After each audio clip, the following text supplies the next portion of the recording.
piano book this week. I want to talk about piano drops. I wish we could just give them more of a sense of occasion. Piano drop. Piano drop.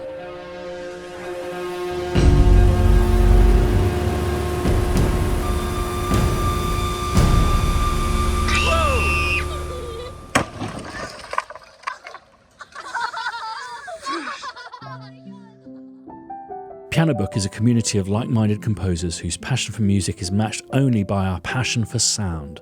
So much, we share it. Over 300 instruments free for our fellow music makers to use in their productions, alongside over 800 music tracks that demonstrate their potential. A great new way of browsing this treasure trove of sounds is our Instagram page. If you haven't followed that yet, well worth doing. Not only can you see all the instruments there, but actually if you go into them, unmute, you can actually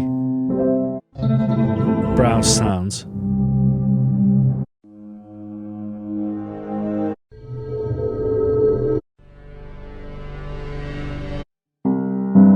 Whenever you have a spare moment. If you can browse Instagram, you can browse Piano Book. What I love most about the Piano Book community is it hears beauty in everything and anything, whether it be a rusty gate, an inability to play an instrument well, a drinks bottle, something found in a charity shop. Instruments bear witness to everything and everyone who has played it, echoing decades of practice, generations of proud performance, and centuries worth of beats and measures branded into it and resonating back with every note. For me, whatever the instrument, there's always a beauty, and the secret to sampling is to find that beauty and to draw it out. Time for an introduction. I'm very lucky to have two pianos, one in the shed, one in my house. I look after them very well, but there is a third, one that I don't look after at all. It's time to bring out the gimp.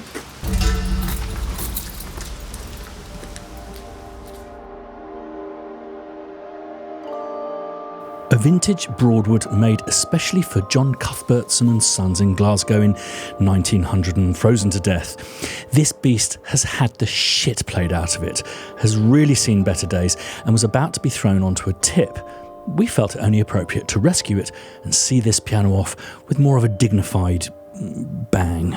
And when I say it's had the shit played out of it, the elephant is falling off it. It's been played so hard, very much on its last legs. So in order to usher the very best, its inner beauty out, we thought we'd go and get some tools.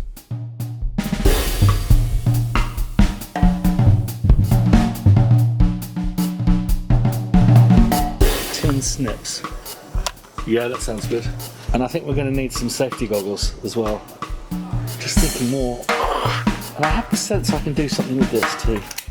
We definitely need some goggles. Can we get a bag as well, please? So all we need now is a place to record it.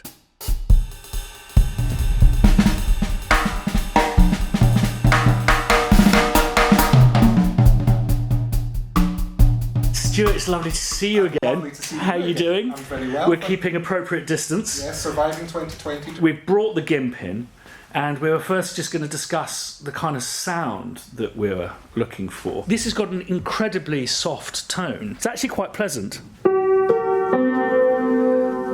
Well, what I had set up was as a sort of over the piano sound is a stereo ribbon mic, the AEA R88, which will capture the whole instrument beautifully. And there's a pair of Neumann U67 valve mics, which will probably position depending on whether the front panel is going to be on or off when we're sampling it. And then in the room, I'd put up a pair of DPA 4006s just to capture everything, really, in the nicest possible way. It's the closest I've come to it, like literally feeling like an obstacle course. Right, okay, here we go. Here's 2 hours of Broadwood fun.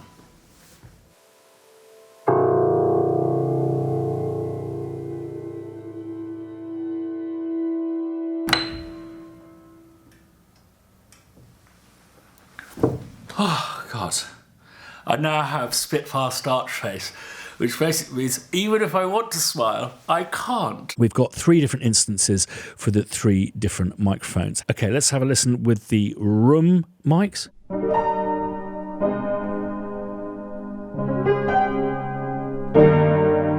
Really like the loud layers. And then we've got the ribbon above.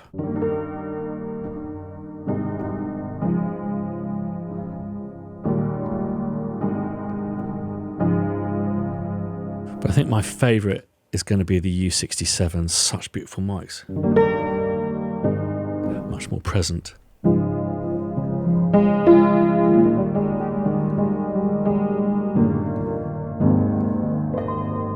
So what's really surprising about the GIMP is for an old piano that's just about to die, it has a huge amount of warmth and resonance, which you wouldn't usually expect. The reason why pianos die, usually around the 100-year mark, is they rely on a soundboard, which is this massive piece of wood that's held under stress. So it's kind of got a slightly curved shape, which is the way wood best resonates.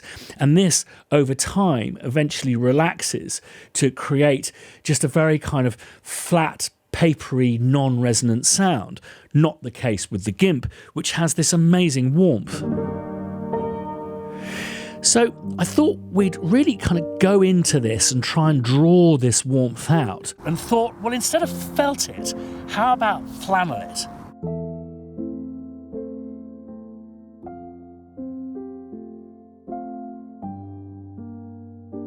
And here it is, the GIMP flannelled. It's like almost not a piano now. It's got such a special sound to it. So the full massive GIMP piano is available to download now in the link down below and from Pianobook. But we will also be releasing some of these experiments soon. And the best way to know when we have released that, for example, the flannelled GIMP, is to follow us on Instagram or indeed our new YouTube channel, which is going to become a massive resource for all sorts of extras and exclusives, not least piano drops, which is why we're kind of here today. But first, preparing the GIMP, not for the drop, but to make it into a prepared piano, which is the term for insertion of objects between strings, a practice that is uncommon because it's a very expensive way of ruining a perfectly good piano. Fortunately, we have the GIMP to experiment with. The phrase prepared piano was coined around the time of John Cage's experiments, putting screws and pencil erasers and bits of wood in between strings. My favourite track of this era is Amoris for prepared piano. It kind of sounds like Eric Satie played by a Balinese gamelan. But I'm sure people have been fiddling around with piano since they were invented, albeit carefully.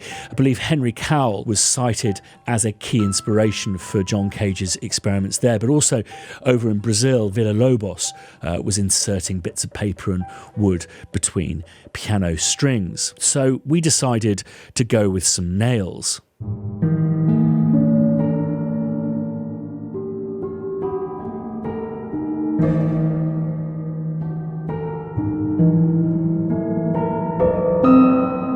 Let's just take it to Naughtyland. I'm sure it's going to sound awesome.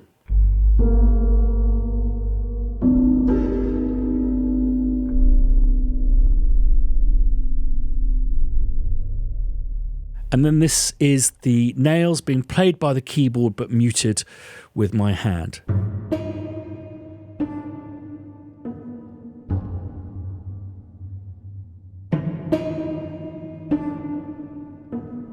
And then this is me plucking the nails that are inserted into the strings.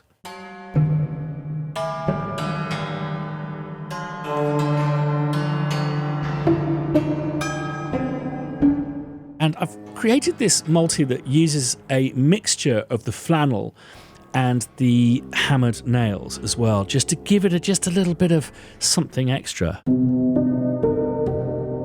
Take this up.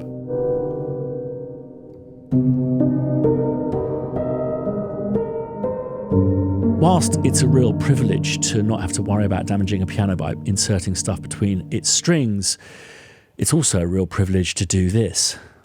Time to get the tools out.